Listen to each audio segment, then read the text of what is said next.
Oh, Molly, I've been writing this speech in my head for 2 years now. Several drafts back, there were 2.5 pages of the speech that contained descriptions of all your absurd, super snarky antics in my class. You all probably thought she was this sweet, nice kid. She's very mean. I can't tell you how many times she's told me I've ruined her education or made her want to flee the country. She told me she would murder me if I said any more than that, so she's bullying me. So instead, I think I'll just move on to thank you, Molly. I think the first thing I should thank Molly for is for getting me this job. Actually, before school started, she requested to take Latin. And she's the reason there's a Latin program at Fusion. So thank you so much, Molly. Thank you, first off, thank you for loving Latin. And the second thing I thank Molly for is for being, and I mean this with complete sincerity, the most incredible, amazing student anyone could ever ask to have. Excellent. So, that's my former Latin student. You were also great at it. So what makes Molly such a fantastic student? What makes any student great? It's a question worth asking. If I could fill my Latin class, and if we could all fill our classrooms with only the best students, what sort of people would we choose?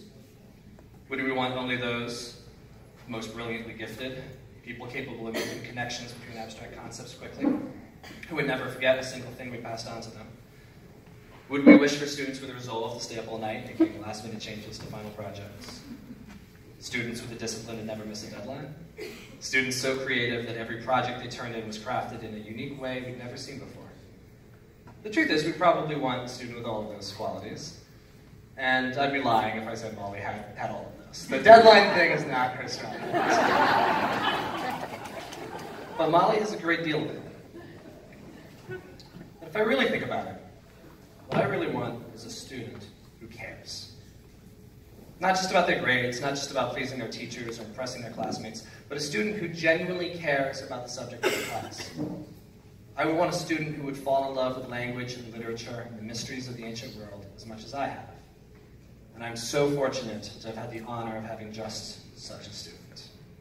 Students like Molly don't come around every day, and while I've certainly had many driven students in my class, I've never had a student so doggedly curious, someone who studied just so hard for the love of it, as Molly.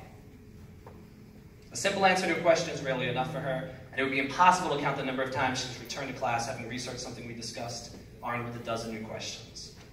Molly comes to every class with something new to teach me, be it about linguistics or history, or about the life of the long-dead poet, or about how we can see the classics in our own lives today, usually through the form of classics memes, which she has an unending supply of.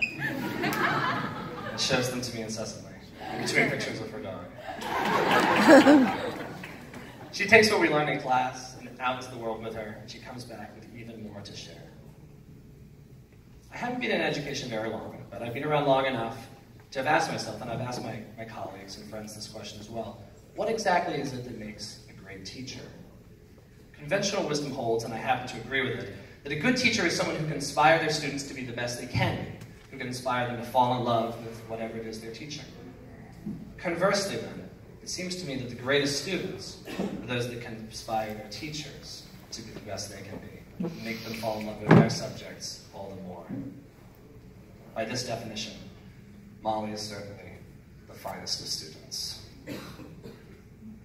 I didn't love Latin nearly as much as I do now, before having 2 amazing years teaching this incredibly talented young lady. So Molly, you told me 1 year ago today that whatever I do, I'm not allowed to cry. But if you see a tear in my eye today, it's not what I told you back then, which was that it's because you were Titanic, pain in my butt. It's because I am so incredibly proud of you. Molly Williams.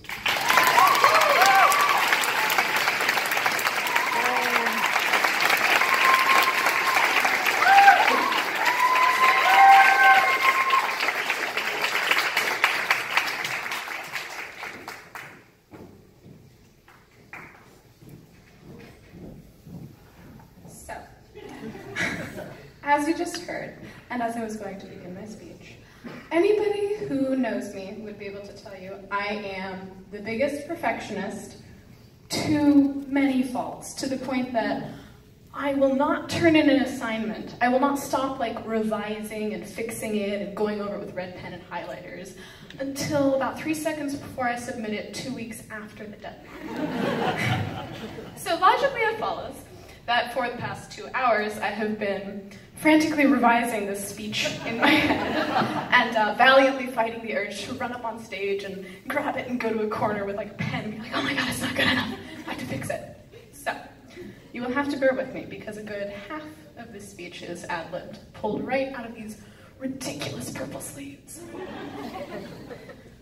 So 2 years ago, my plan for life was to drop out of high school, get my GED, maybe take some classes at community college. I didn't really have a plan for anything, which is weird for someone who had a 15-year plan in 3rd grade, which involved getting straight A's, being on honor roll, graduating from Harvard with honors, so it was a bit odd. I did not expect to be standing up here today and graduating high school with the amazing seniors this year, who I am proud to be part of. But I would like to thank everybody who made that possible for me.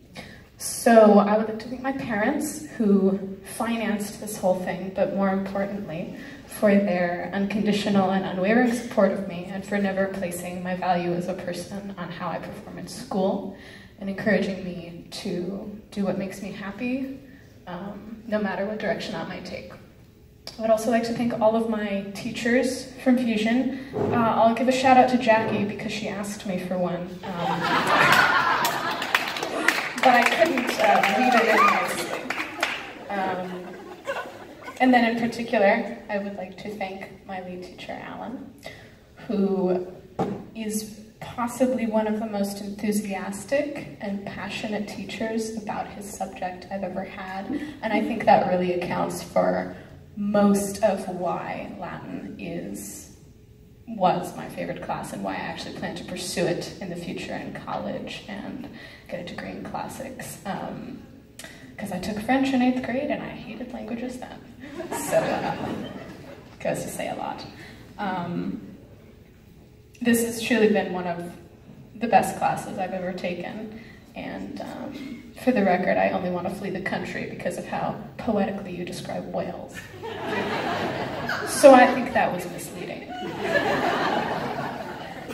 But I'm going to end it there and say thank you again for inspiring me to pursue a degree in classics, which is far less lucrative than my original plans to go to vet school, but far more fascinating and academically stimulating, I think. So it's been wild.